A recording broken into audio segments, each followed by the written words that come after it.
வணக்கம். இன்றைக்கி நம்ம பார்க்க போகிற சமையல் என்னென்னு பார்த்தீங்கன்னா, ஒரு 5 வகையான குழம்பு ரெசிபி தான் பார்க்க போகிறோம். இது எல்லாமே நல்ல டேஸ்ட்டாகவும் இருக்கும், வித்தியாசமாகவும் இருக்கும். எப்பயும் போல் குழம்பு வைக்காமல் இது மாதிரி செஞ்சு பாருங்கள். வாங்க அந்த 5 வகையான குழம்பு ரெசிபி எப்படி செய்யலாங்கிறத பார்க்கலாம். ஒரு கடாய் எடுத்துக்கலாம். ஒரு 2 சொட்டு எண்ணெய் விட்டுக்கலாம். எண்ணெய் லேசாக சூடாகும். நல்லா ஒரு கப் அளவுக்கு ஃப்ரெஷ்ஷான கருவேப்பிலை சேர்த்துக்கலாம்.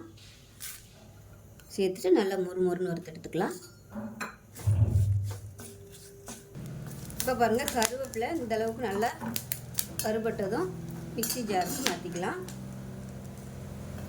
ஆறுச்சுன்னா மொறுன்னு வந்துடும்.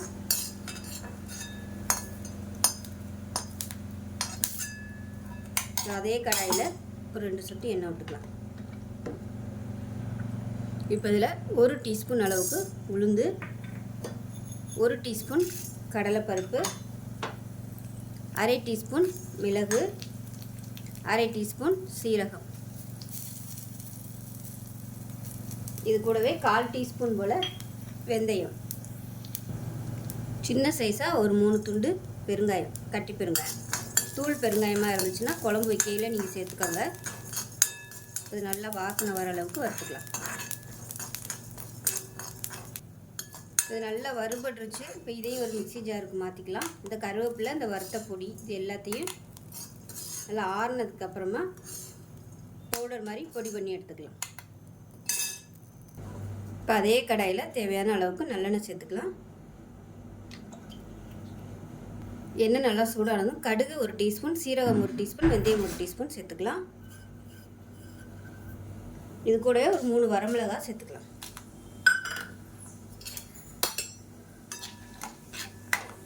இப்போ நல்லா பொரிய ஆரம்பிச்சிருச்சு. ஒரு கைப்பிடி அளவுக்கு சின்ன வெங்காயம் பொடியாக கட் பண்ணதை சேர்த்துக்கலாம். இது கூடவே ஒரு 10 பல் பூண்டு சேர்த்துக்கலாம். நான் முழுசாக தான் சேர்த்துருக்கேன், நீங்கள் நறுக்கி சேர்க்குறதுனாலும் சேர்த்துக்கலாம். இப்போ வெங்காயம் ஓரளவுக்கு வதங்கிடுச்சு. இப்போ கத்திரிக்காயை சேர்த்துக்கலாம். நான் வந்து சின்ன கத்திரிக்காயை அப்படியே முழுசாக சேர்த்துருக்கேன். கட் பண்ணி சேர்க்குறதுனாலும் சேர்த்துக்கலாம். ஃபஸ்ட்டு இப்போ வந்து இந்த கத்திரிக்காயை நல்லா எண்ணெயில் வதக்கி விட்டுக்கலாம்.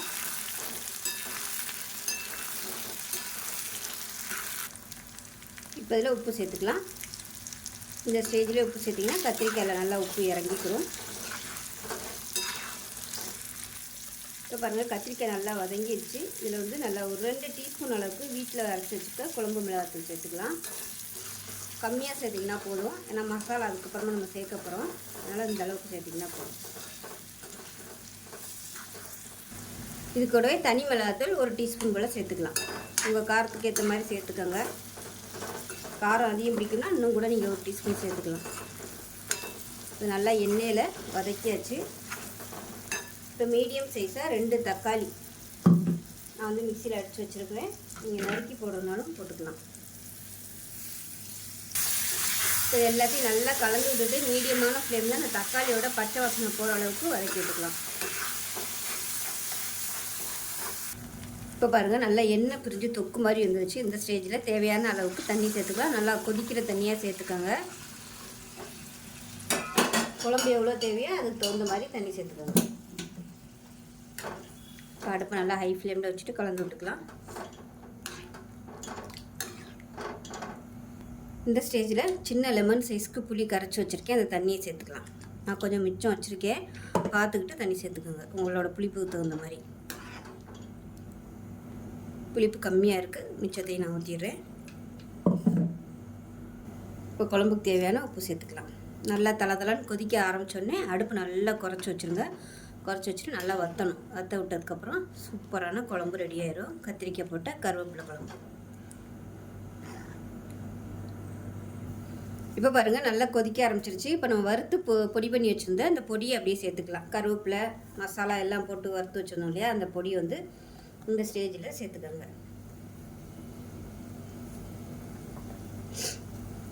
இப்போ நல்லா கலந்து விட்டுடலாம். அடுப்பு நல்லா குறைச்சி வச்சுக்கோங்க. குறைச்சி வச்சுட்டு நல்லா மிக்ஸ் பண்ணி விட்டுடலாம். இப்போ நல்லா கொதிக்க ஆரம்பிக்குது. ஒரு மூடி போட்டு மூடி வச்சிடலாம். மிதமான தீயில் நல்லா கொதிக்கட்டும். இப்போ குழம்பு எப்படி இருக்குன்னு பார்க்கலாம். பாருங்கள், நல்லா வத்திடுச்சு பாருங்கள். சூப்பராக ரெடி ஆயிடுச்சு கத்திரிக்காய் போட்ட கருவேப்பிலை குழம்பு. கத்திரிக்காயை நல்லா சாஃப்டாக வந்துருச்சு, அமர்த்திடலாம். அவ்வளோதான். இது இட்லி தோசைக்கெலாம் கூட நீங்கள் இந்த குழம்பு தொட்டு சாப்பிட்டிங்கன்னா சூப்பராக இருக்கும். ஸோ இதே மாதிரியே செஞ்சு பாருங்கள். செஞ்சு பார்த்துட்டு எப்படி வந்துச்சுங்கிறத சொல்லுங்கள். வீடியோ பிடிச்சிச்சின்னா லைக் பண்ணுங்கள், கமெண்ட் பண்ணுங்கள், சேனலை சப்ஸ்கிரைப் பண்ணுங்கள், பக்கத்தில் பெல் பட்டனையும் ப்ரெஸ் பண்ணுங்கள். நன்றி. இப்போ ஒரு பேன் எடுத்துக்கலாம், கொஞ்சமாக எண்ணெய் விட்டுக்கலாம். இப்போ எண்ணெய் நல்லா சூடாயிருச்சு. இப்போ இதில் ஒரு 10லேருந்து 15 சின்ன வெங்காயம் சேர்த்துக்கலாம். அது கூடவே ஒரு 3 பல் பூண்டு சேர்த்துக்கலாம். இப்போ வெங்காயம் லேசாக வதங்கிடுச்சு. இதில் மீடியம் சைஸாக 2 தக்காளி சேர்த்துக்கலாம். இப்போ கொஞ்சமாக உப்பு சேர்த்துக்கலாம். தக்காளி நல்லா மசிய ஆரம்பிச்சிருச்சு. இதில் 1 டேபிள் ஸ்பூன் அளவுக்கு தனியாத்தூள் சேர்த்துக்கலாம். காரத்துக்கு ஏற்ற மாதிரி 1.5 டேபிள் ஸ்பூன் மிளகாத்தூள், 1/4 டேபிள் ஸ்பூன் மஞ்சள்தூள் சேர்த்துக்கலாம். இப்போ நல்லா வதங்கிடுச்சு. அமர்த்திட்டு நல்லா ஆற விட்டுட்டு நல்லா நைஸாக அரைச்சிக்கலாம். இப்போ ஒரு சின்ன மிக்ஸி ஜார் எடுத்துக்கலாம். இதில் மெஷரிங் கப்பில் ஒரு 1/2 கப் அளவுக்கு துருவ தேங்காய் சேர்த்துக்கலாம். இது கூடவே 1/2 டேபிள் ஸ்பூன் சோம்பு, 1/4 டேபிள் ஸ்பூன் மிளகு, அதே மாதிரி 1/4 டேபிள் ஸ்பூன் கசகசா, ஒரு 2 துண்டு கிராம்பு சேர்த்துக்கலாம். அதே மாதிரி சின்னதாக 2 துண்டு பட்டை, சின்ன சின்னதாக உள்ள மாதிரி ஒரு 10 முந்திரி பருப்பு சேர்த்துக்கலாம். இப்போ இது எல்லாத்தையுமே தண்ணி ஊற்றி நல்லா நைஸாக அரைச்சிக்கலாம்.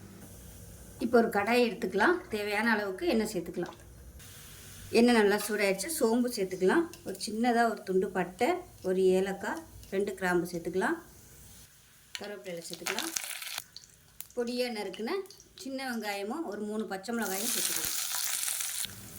இப்போ பாருங்கள், வெங்காயம் நல்லா வதங்கிடுச்சு. இந்த அளவுக்கு வதங்கணும். இப்போ நம்ம அரைச்சி வச்சுருக்க இந்த தக்காளி, சின்ன வெங்காயம், மசாலா பேஸ்ட்டை சேர்த்துக்கலாம்.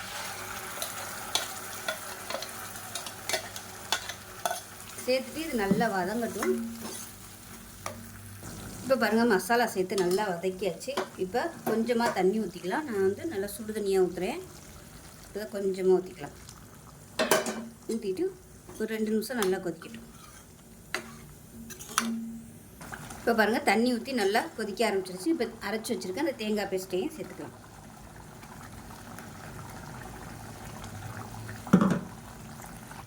இப்போ மிக்சியை அலசிட்டு தண்ணி சேர்த்துக்கலாம். ஸோ குருமாக்கு தேவையான அளவு தண்ணி சேர்த்துக்கலாம். இது நல்லா கொதிக்கட்டும். மீடியமான ஃப்ளேமில் கொதிக்கட்டும். இப்போ இது லேசாக கொதி வர ஆரம்பிக்கையில் வேக வச்சுருக்க முட்டையை சேர்த்துக்கலாம். நான் வந்து ஒரு 5 முட்டை எடுத்திருக்கேன். இப்போ அடுப்பு நல்லா மீடியத்தில் இருக்கட்டும். உப்பு செக் பண்ணி பார்த்துட்டு உப்பு சேர்த்துக்கோங்க. மசாலா அரைக்கும் போது உப்பு சேர்த்துருக்கேன், அதனால் கடைசியாக உப்பு சேர்த்துக்கலாம்.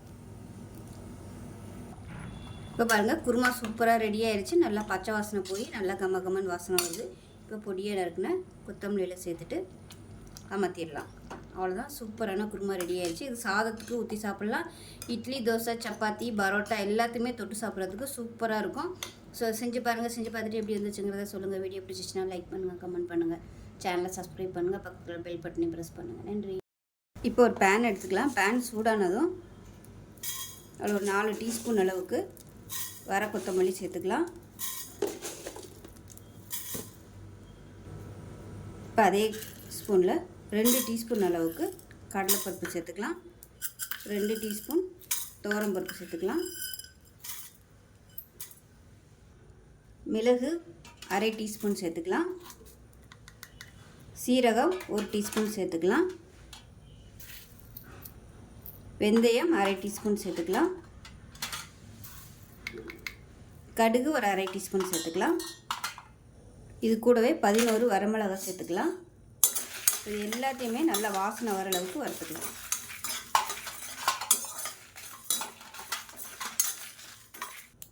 இது நல்லா வறுபட்டு ஃப்ளேவர் வருது.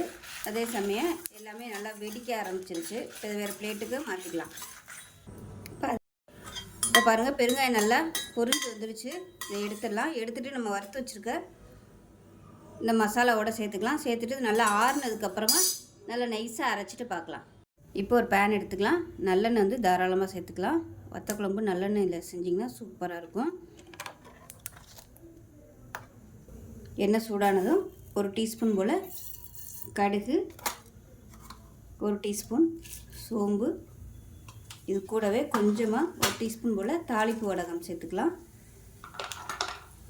இது கூடவே ஒரு 2 டீஸ்பூன் போல் கடலைப்பருப்பு சேர்த்துக்கலாம்.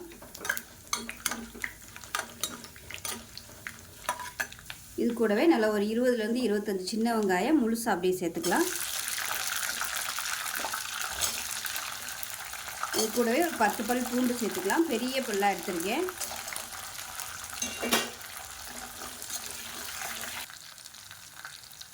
இப்போ பாருங்கள், வெங்காயம் நல்லா அப்படியே ப்ரௌன் கலரில் வதங்கிடுச்சு பாருங்கள். இப்போ இதில் வந்து நல்ல ஒரு 1.5 கைப்பிடி அளவுக்கு சுண்டை வத்தல் சேர்த்துக்கலாம். இது கூடவே மணத்தக்காளி வத்தல் இருந்தாலும் சேர்த்துக்கலாம் நீங்கள். நான் அன்றைக்கி வெறும் சுண்டை வத்தல் மட்டும்தான் சேர்த்துருக்கேன். ஃபஸ்ட்டு இதை எண்ணெயில் நல்லா மொறுமொறுன்னு வறுத்துக்கலாம். இப்போ பாருங்கள், நல்லா மொறுமொறுன்னு வறுத்தாச்சு. இந்த ஸ்டேஜில் நம்ம வறுத்து வச்சுருக்கிற இந்த பொடி அதை வந்து நல்லா ஒரு 2 டேபிள் ஸ்பூன் அளவுக்கு சேர்த்துக்கலாம். சேர்த்துட்டு அது கூடவே வீட்டில் அரைச்சி வச்சுருக்க குழம்பு மிளகாத்தூள் அது வந்து ஒரு டேபிள் ஸ்பூன் சேர்த்துக்கலாம். ஒரு அரை டேபிள் ஸ்பூன் அளவுக்கு மிளகாத்தூள் சேர்த்துக்கலாம். இப்போ இது எல்லாத்தையுமே நல்லா எண்ணெயில் வதக்கி வச்சுக்கலாம். இப்போ பாருங்கள், எண்ணெயில் நல்லா வதக்கியாச்சு. இப்போ மீடியம் சைஸாக 2 தக்காளி மிக்சியில் அடித்து வச்சுருக்கேன், அதை சேர்த்துக்கலாம். இது எல்லாத்தையும் கலந்துட்டு நல்லா எண்ணெய் பிரிஞ்சு வரட்டும். இப்போ மிக்சியை அலசிட்டு அந்த தண்ணியை கொஞ்சமாக சேர்த்துக்கலாம். நல்லா கலந்து விட்டுட்டு எண்ணெய் பிரிஞ்சு வரட்டும். இப்போ தக்காளி சேர்த்து நல்லா எண்ணெய் பிரிஞ்சு வந்துருச்சு. இந்த ஸ்டேஜில் புளி தண்ணி சேர்த்துக்கலாம். தேவையான அளவுக்கு சேர்த்துக்கோங்க. இப்போ இந்த ஸ்டேஜில் குழம்புக்கு தேவையான அளவு தண்ணி சேர்த்துக்கலாம். நான் வந்து ஒரு 3 டம்ளர் அளவுக்கு தண்ணி சேர்த்துருக்கேன். ஒரு 1/4 லிட்டர் அளவு இருக்கும். இப்போ நான் அன்றைக்கி சேர்த்துருக்கிறது வந்து உப்பு இல்லாத சுண்டை வத்தல் தான் சேர்த்துருக்கேன். அதனால் குழம்புல உப்பு இல்லை. உப்பு போட்ட சுண்டை வத்தலாக இருந்தால் நீங்கள் பார்த்துட்டு கவனமாக சேர்த்துக்கணும். இப்போ நான் உப்பு சேர்த்துக்கிறேன். இப்போ உப்பு சேர்த்துக்கலாம். சேர்த்துட்டு நல்லா கொதி வர ஆரம்பிக்கட்டும். நல்லா கொதிக்க ஆரம்பித்தோடனே அடுப்பு நல்லா சிம்மில் விட்டுட்டு எண்ணெய் பிரிஞ்சு வர அளவுக்கு நல்லா வற்ற விடணும். இப்போ பாருங்கள், நல்லா எண்ணெய் பிரிஞ்சு வந்துருச்சு. இந்த ஸ்டேஜில் நல்லா ஒரு டேபிள் ஸ்பூன் அளவுக்கு வெல்லம் பொடிச்சிட்டு சேர்த்துட்டு லைட்டாக கொஞ்சம் அது கரையவும் அமர்த்திடலாம். அவ்வளோதான். சூப்பரான வீடே மணக்கிற மாதிரி வத்த குழம்பு ரெடி ஆயிடுச்சு. 1 வாரம் வரைக்கும் நீங்கள் ஸ்டோர் பண்ணி சாப்பிட்லாம். அட்டகாசமாக இருக்கும். ஸோ இதுக்கு மேலேயும் கெட்டியாக வேணும்னா நீங்கள் கெட்டியாக நல்லா வற்ற விட்டுக்கலாம். ஸோ இதே மாதிரியே செஞ்சு பாருங்கள். செஞ்சு பார்த்துட்டு எப்படி வந்துச்சுங்கிறத சொல்லுங்கள். வீடியோ பிடிச்சிச்சின்னா லைக் பண்ணுங்கள், கமெண்ட் பண்ணுங்கள். சேனலை சப்ஸ்கிரைப் பண்ணுங்கள். பக்கத்தில் பெல் பட்டனை ப்ரெஸ் பண்ணுங்கள். நன்றி.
ஒரு மிக்ஸி ஜார் எடுத்துக்கலாம். 2 டேபிள் ஸ்பூன் வர கொத்தமல்லி சேர்த்துக்கலாம். ஒரு 6 வரமிளகாய் சேர்த்துக்கலாம். மீடியம் சைஸாக 2 தக்காளி கட் பண்ணதை சேர்த்துக்கலாம். சின்னதாக 2 தக்காளி எடுத்திருக்கேன். இப்போ எல்லாத்தையுமே நல்லா நைஸாக அரைச்சிட்டு பார்க்கலாம். இப்போ ஒரு குக்கர் எடுத்துக்கலாம். 1/2 கப் அளவுக்கு துவரம்பருப்பு சேர்த்துருக்கேன். இப்போ இதை நல்லா கழுவிட்டு வந்துட்டு பார்க்கலாம். இப்போ இதில் 3 பச்சை மிளகா சேர்த்துக்கலாம். 3 பூண்டு பல் சேர்த்துக்கலாம். நல்லா ஒரு கை அளவுக்கு சின்ன வெங்காயம் சேர்த்துக்கலாம். சேர்த்துட்டு இப்போ இதை சேர்த்துட்டு ஒரு 5 டம்ளர் அளவுக்கு தண்ணி சேர்த்துக்கலாம்.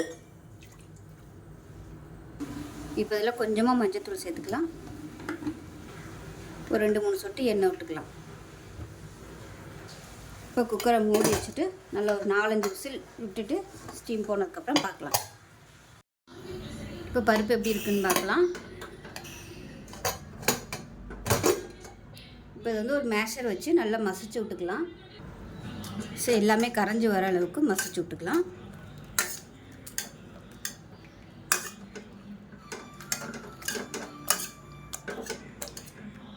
இது தனியாக இருக்கட்டும். ஒரு கடாய் எடுத்துக்கலாம். தேவையான அளவுக்கு எண்ணெய் சேர்த்துக்கலாம். இப்போ எண்ணெய் நல்லா சூடாயிருச்சு. ஒரு டீஸ்பூன் போல் கடுகு சேர்த்துக்கலாம். ஒரு டீஸ்பூன் சீரகம் சேர்த்துக்கலாம். கொஞ்சமாக சோம்பு சேர்த்துக்கோங்க. விருப்பம் இருந்தால் சோம்பு சேர்த்துக்கோங்க, நல்லா ஃப்ளேவராக இருக்கும். கருவேப்பிலை சேர்த்துக்கலாம். 2 வரமிளகா வாசனைக்காக சேர்த்துக்கலாம். கட்டி பெருங்காயம் சேர்த்துக்கலாம் 2. இது எல்லாத்தையும் நல்லா பொரிய வச்சுக்கலாம். இப்போ மீடியம் சைஸாக ஒரு பெரிய வெங்காயம் நீளமாக நறுக்குனதை சேர்த்துக்கலாம்.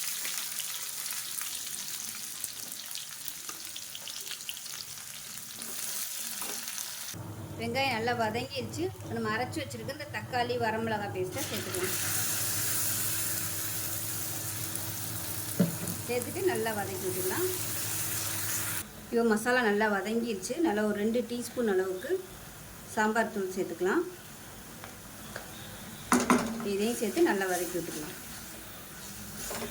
சாம்பார் பொடி சேர்த்து நல்லா வதக்கியாச்சு. இப்போ நம்ம மேஷ் பண்ணி வச்சுருக்க அந்த பருப்பை சேர்த்துக்கலாம். இப்போ சாம்பாருக்கு தேவையான தண்ணி சேர்த்துக்கலாம். இப்போ வந்து நல்லா கலந்து விட்டுக்கலாம். இப்போ இதில் கொஞ்சமாக அதாவது சுண்டக்காய் சைஸுக்கு புளி ஊற வச்சு வச்சுருக்கேன். அந்த புளி தண்ணியை சேர்த்துக்கலாம். இப்போ நல்லா கலந்து விட்டுட்டு உப்பு சேர்த்துக்கலாம். கொஞ்சமாக உப்பு சேர்த்துக்கலாம். இது நல்லா கொதிக்கட்டும். இப்போ பாருங்கள், சாம்பார் நல்லா கொதிச்சு நல்லா திக்காயிடுச்சு. இப்போ லாஸ்ட்டாக கொத்தமல்லியில் சேர்த்துட்டு அமர்த்திடலாம். அவ்வளோ சூப்பரான டிஃபன் சாம்பார் ரெடி ஆயிடுச்சு. ஊத்தப்பம், இட்லி, தோசை எல்லாத்துக்குமே அருமையாக இருக்கும். நல்லா ஹோட்டல் ஸ்டைலில் இருக்கும். செஞ்சு பாருங்கள். செஞ்சு பார்த்துட்டு எப்படி வந்துச்சுங்கிறத சொல்லுங்கள்.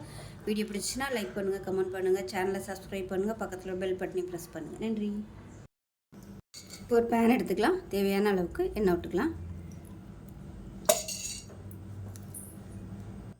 எண்ணெய் நல்லா சூடானதும் ஒரு டீஸ்பூன் போல் சீரகம், ஒரு டீஸ்பூன் போல் மிளகு சேர்த்துக்கலாம். அதோட ஒரு 1/4 டீஸ்பூன் போல் வெந்தயம் சேர்த்துக்கலாம். இப்போ இதில் சின்ன துண்டாக 2 இஞ்சி சேர்த்துக்கலாம். ஒரு 5 பல் பூண்டு சேர்த்துக்கலாம். இது கூடவே ஒரு 20 சின்ன வெங்காயம் முழுசாக சேர்த்துக்கலாம். இப்போ இது கூட ஒரு தக்காளி சேர்த்துக்கலாம். மீடியம் சைஸாக ஒரு தக்காளி. இப்போ பாருங்கள், தக்காளி வெங்காயம் நல்லா வதங்கிடுச்சு. இதில் 1/4 மூடி அளவுக்கு திரும்ப தேங்காய் சேர்த்துக்கலாம். இதையும் சேர்த்து நல்லா ஒரு 2 பரட்டி விட்டுட்டு காஷ்மீரி மிளகாத்தூள் 1 டேபிள் ஸ்பூன் சேர்த்துக்கலாம். தனியாத்தூள் 1 டேபிள் ஸ்பூன், குழம்பு மிளகாத்தூள் 1/2 டேபிள் ஸ்பூன் சேர்த்துக்கலாம். 1/4 டீஸ்பூன் மஞ்சள் தூள் சேர்த்துக்கலாம். இது எல்லாத்தையுமே நல்லா வதக்கிக்கலாம். கொஞ்சமாக உப்பு சேர்த்துக்கலாம். இது எல்லாமே நல்லா வதங்கிடுச்சு. அமர்த்திடலாம். அமர்த்திட்டு ஆற விட்டுட்டு மிக்ஸி ஜாரில் சேர்த்து நல்லா நைஸாக அரைச்சிட்டு பார்க்கலாம். இப்போ ஒரு குக்கர் எடுத்துக்கலாம். தேவையான அளவுக்கு நல்லெண்ணெய் சேர்த்துக்கலாம். எண்ணெய் சூடானதும் மீடியமான ஃப்ளேமில் இருக்கட்டும். ஒரு 1/4 கிலோ அளவுக்கு சின்ன சின்ன கத்திரிக்காய் எடுத்திருக்கேன். அந்த காம்பு மட்டும் லேசாக கட் பண்ணிவிட்டு 4ஆக கீறி வச்சுருக்கேன். உள்ளே பூச்சியெல்லாம் இருக்கான்னு பார்த்துட்டு சேர்த்துக்கோங்க. இது வந்து அப்படியே நம்ம முழுசாக சேர்த்து நல்லா வதக்கிக்கலாம்.